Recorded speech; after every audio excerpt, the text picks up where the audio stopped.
जय Shri Krishna friends, welcome to हरिमुकुंद।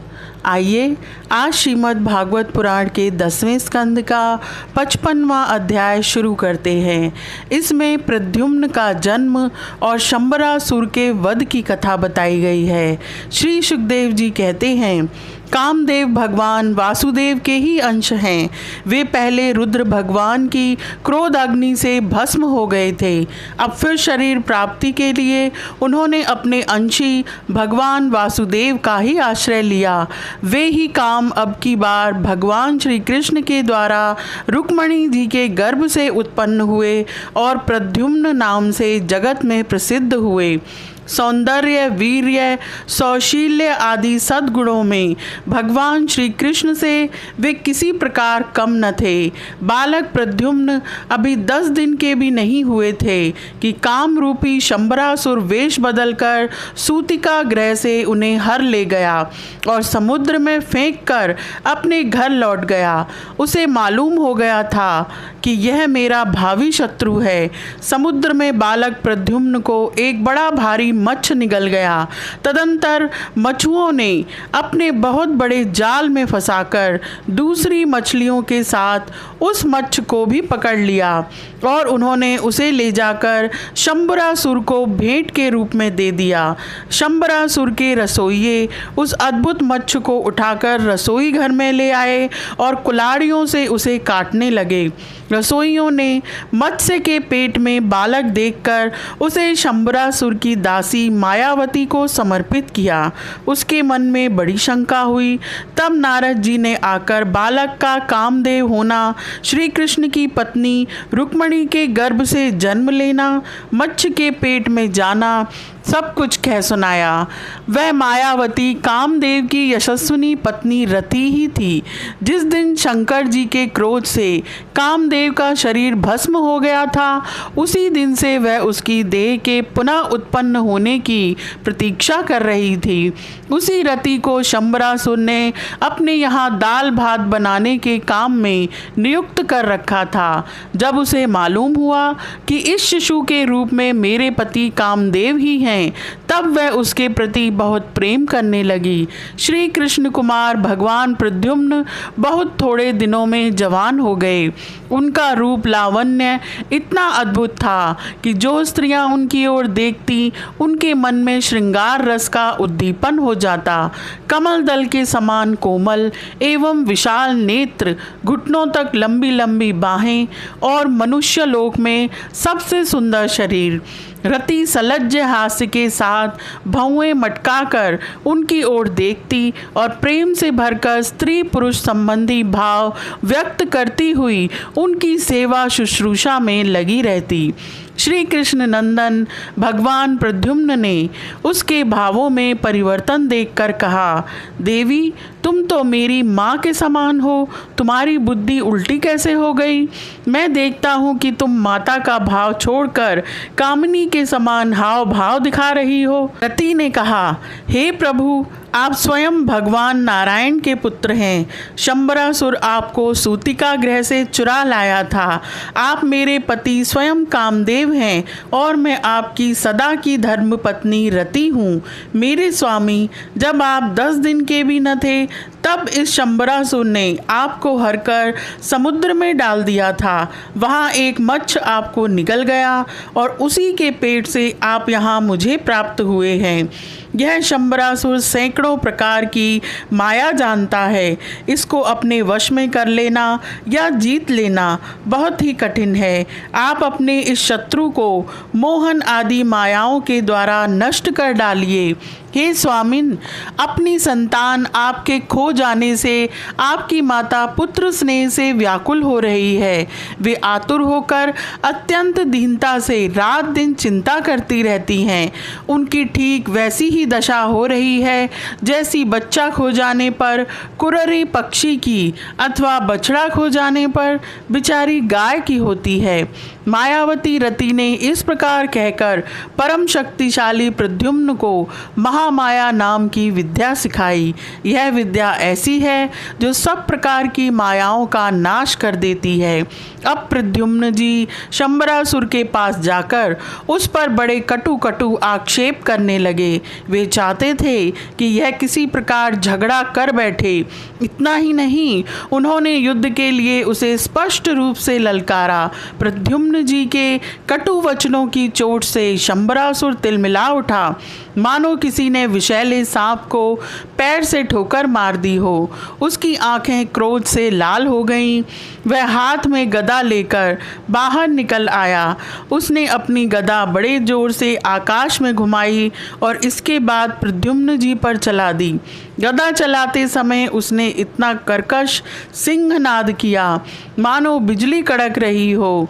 भगवान प्रद्युम्न ने देखा कि उसकी गदा बड़े वेग से मेरी ओर आ रही है। तब उन्होंने अपनी गदा के प्रहार से उसकी गदा गिरा दी और क्रोध में भरकर अपनी गदा उस पर चलाई। तब वह दैत्य मयासुर की बतलाई हुई आसुरी माया का आश्रय लेकर आकाश में चला गया और वहीं से प्रद्युम्न जी पर अस्त्र शस्त्रों की वर्षा करने लगा। महारथी प्रद्युम्न जी पर बहुत सी अस्त्र वर्षा करके जब वह उन्हें पीड़ित करने लगा, तब उन्होंने समस्त मायाओं को शांत करने वाली सत्वमयी महाविद्या का प्रयोग किया। तदंतर शंबरासुर ने यक्ष, गंधर्व, पिशाच, नाग और राक्षसों की सैकड़ों मायाओं का प्रयोग किया, परंतु श्री कृष्ण कुमार प्रद्युम्न जी ने अपनी महाविद्या से उन सब का नाश कर दिया। इसके बाद उन्होंने एक तीक्ष्ण तलवार उठाई और शंबरासुर का किरीट एवं कुंडल से सुशोभित सिर, जो लाल लाल दाढ़ी मूछों से बड़ा भयंकर लग रहा था, काट कर धड़ से अलग कर दिया। देवता लोग पुष्पों की वर्षा करते हुए स्तुति करने लगे और इसके बाद मायावती रति, जो आकाश में चलना जानती थी, अपने पति प्रद्युम्न जी को आकाश मार्ग से द्वारकापुरी में ले गई। आकाश में अपनी गोरी पत्नी के साथ सांवले प्रद्युम्न जी की ऐसी शोभा हो रही थी मानो बिजली और मेघ का जोड़ा हो। इस प्रकार उन्होंने भगवान के उस उत्तम अंतःपुर में प्रवेश किया जिसमें सैकड़ों श्रेष्ठ रमणियां निवास करती थीं। अंतःपुर की नारियों ने देखा कि प्रद्युम्न जी का शरीर वर्षाकालीन मेघ के समान श्याम वर्ण है, रेशमी पीतांबर धारण किए हुए हैं, घुटनों तक लंबी भुजाएं हैं, रत्नारे नेत्र हैं और सुंदर मुख पर मंद मंद मुस्कान की अनूठी ही छटा है। उनके मुखारविंद पर घुंघराली और नीली अलकें इस प्रकार शोभायमान हो रही हैं मानो भौरे खेल रहे हों। वे सब उन्हें श्री कृष्ण समझकर सकुचा गईं और घरों में इधर उधर लुक छिप गईं। फिर धीरे धीरे स्त्रियों को यह मालूम हो गया कि ये श्री कृष्ण नहीं हैं, क्योंकि उनकी अपेक्षा इनमें कुछ विलक्षणता अवश्य है। अब वे अत्यंत आनंद और विस्मय से भरकर इस श्रेष्ठ दंपति के पास आ गईं। इसी समय वहाँ रुक्मणी जी आ पहुँची। उनके नेत्र कजरारे और वाणी अत्यंत मधुर थी। इस नवीन दंपति को देखते ही उन्हें अपने खोए हुए पुत्र की याद हो आई। रुक्मणी जी सोचने लगीं, यह नर रत्न कौन है? यह कमल नयन किसका पुत्र है? किस बड़भाग्नि ने इसे अपने गर्भ में धारण किया होगा? इसे यह कौन सौभाग्यवती पत्नी रूप में प्राप्त हुई है? मेरा भी एक नन्हा सा शिशु खो गया था, न जाने कौन उसे सूतिका गृह से उठा ले गया। यदि वह कहीं जीता जागता होगा तो उसकी अवस्था तथा रूप भी इसी के समान हुआ होगा। मैं तो इस बात से हैरान हूँ कि इसे भगवान श्याम सुंदर की सी रूपरेखा, अंगों की गठन, चाल ढाल, मुस्कान, चितवन और बोलचाल कहाँ से प्राप्त हुई? हो न हो यह वही बालक है जिसे मैंने अपने गर्भ में धारण किया था, क्योंकि स्वभाव से ही मेरा स्नेह इसके प्रति उमड़ रहा है और मेरी बाईं बाँह भी फड़क रही है। जिस समय रुक्मणी जी इस प्रकार सोच विचार कर रही थीं, निश्चय और संदेह के झूले में झूल रही थीं। उसी समय पवित्र कीर्ति भगवान श्री कृष्ण अपने माता पिता देवकी वसुदेव जी के साथ वहां पधारे। भगवान श्री कृष्ण सब कुछ जानते थे, परंतु वे कुछ न बोले, चुपचाप खड़े रहे। इतने में ही नारद जी वहां आ पहुंचे और उन्होंने प्रद्युम्न जी को शंबरासुर का हर ले जाना, समुद्र में फेंक देना आदि जितनी भी घटनाएं घटित हुई थी वे सब कह सुनाई।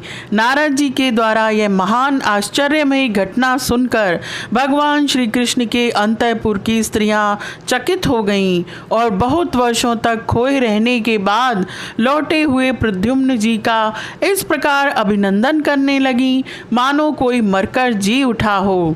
देवकी जी, वसुदेव जी, भगवान श्री कृष्ण, बलराम जी, रुक्मणी जी और स्त्रियां सब उस नव दंपति को हृदय से लगाकर बहुत ही आनंदित हुए।